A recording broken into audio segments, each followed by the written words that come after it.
में आपका कुछ भी अच्छा होना इस बात पर निर्भर कर रहा है कि आपने 2022 में कितनी मेहनत की थी, कितना अपने आप को तपाया था।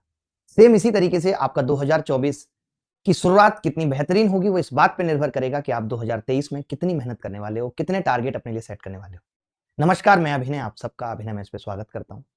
आज 2022 का आखिरी दिन है। वैसे तो इस ज़िंदगी की भाग-दौड़ में कब सैटरडे, संडे आ जाता है, कब नया साल पुराना हो जाता है, पुराना साल नया हो जाता है, ये हम सब भूल चुके हैं। पता ही नहीं चलता कि आज साल का आखिरी दिन है। क्योंकि सेलिब्रेशन के लिए कुछ नहीं है, नौकरी नहीं है, पैसा नहीं है, किसी से अच्छी यारी दोस्ती नहीं है, कैसे सेलिब्रेट करें? कोई वजह नहीं है सेलिब्रेशन की कि मेरे पास नौकरी है या मेरे पास कोई एक ऐसी वजह है कि मैंने वहाँ से 1 आध करोड़ रुपए कमा लिए और मैं इस नए साल को सेलिब्रेट करूँ। वो सब इसीलिए है कि हमने अपने आरामदायक जीवन में से कुछ भी कम नहीं किया। हमने अपने कम्फर्ट ज़ोन को छोड़ा नहीं। और अगर अब भी हम ऐसा ही करते रहेंगे तो अगले साल 31 दिसंबर 2023 में भी हम इसी मोड़ पे खड़े होंगे। 2023 में आप देख रहे हैं 2024 में चुनाव है और इन 2 सालों में सरकार पूरी-पूरी कोशिश कर रही है कि मैं अपने देश के युवाओं को किस तरीके से मनमोहित कर सकूँ। अगर हम उनकी इस अपॉर्च्युनिटी को नहीं ग्रैब कर पाते या हम उनके दिए हुए इस अवसर को नहीं भुना पाते, तो शायद जीवन में ऐसे मौके फिर दोबारा नहीं मिलेंगे। आपको पता होगा एसएससी हो या बैंक या रेलवे, सब बहुत ही तेज़ तरीके से काम कर रही हैं। लगातार बहुत-बहुत वैकेंसी आ रही हैं। जल्दी-जल्दी एग्ज़ाम हो रहे हैं, एग्ज़ाम होता है, तुरंत आंसर की आ जाती है, कुछ भी लेट लतीफ़ नहीं है। सरकार कोई भी मौका ये नहीं छोड़ना चाहती कि युवा ट्विटर पे आके कैंपेन करें। अभी आपने देखा कि कल एसएससी का नोटिफ़िकेशन आया, कल कैलेंडर आया, एसएससी ने कैलेंडर में ये बता दिया जहाँ हम लोग अभी जो सीजीएल एग्ज़ाम हुआ है उसकी आंसर की बात कर रहे थे, उसके मेंस की तैयारी की बात कर रहे थे, वहाँ एसएससी ने झट से आके ये बता दिया कि हम तो सीजीएल 2023 का एग्ज़ाम भी लेने वाले हैं जून-जुलाई में। यानी अभी भी सीईटी नहीं आने वाला है। सीईटी में अभी भी वक़्त लगेगा। आज जितने भी लोग हैं मैं ये समझता हूँ कि वो लोग हैं जो सच में अपने सपनों को साकार करना चाहते हैं। क्योंकि आज वही लोग आएँगे जो सच में अपने टारगेट को लेकर के बहुत सिंसियर हैं। बाकी तो इसके उसके साथ न्यू ईयर सेलिब्रेट कर रहे होंगे। आज कोई सुबह ही निकल चुका होगा, कोई हरिद्वार होगा, कोई मनाली होगा, नया साल है, घूम कर आते हैं। मैं पूछना चाहता हूँ घूमने की वजह क्या थी? आप इन 2 दिन को अगर खराब कर रहे हैं तो आप समझ लीजिए कि आप अपनी तैयारी में से 2 या 4-5 नंबर कम कर रहे हैं।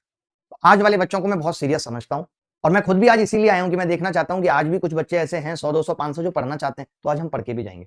तो एसएससी ने कैलेंडर निकाल दिया, कितना फास्ट निकाला एसएससी ने कहा कि हम 1 अप्रैल को नोटिफ़िकेशन निकालेंगे। फिर लोगों का इस पे ये भी डाउट है कहीं 1 अप्रैल को आप अप्रैल फूल तो नहीं मनाने वाले हो? कहीं आप नोटिफ़िकेशन में कुछ और निकालो और बाद में बदल दो? तो एसएससी ने कहा जी हाँ, बिल्कुल ऐसा हमने इसीलिए 1 अप्रैल रखा है ताकि अगर हमें नोटिफ़िकेशन में कुछ चेंज करना होगा, तो हम कर सकेंगे और बाद में ये कह देंगे कि हमने तो अप्रैल फूल मनाया था।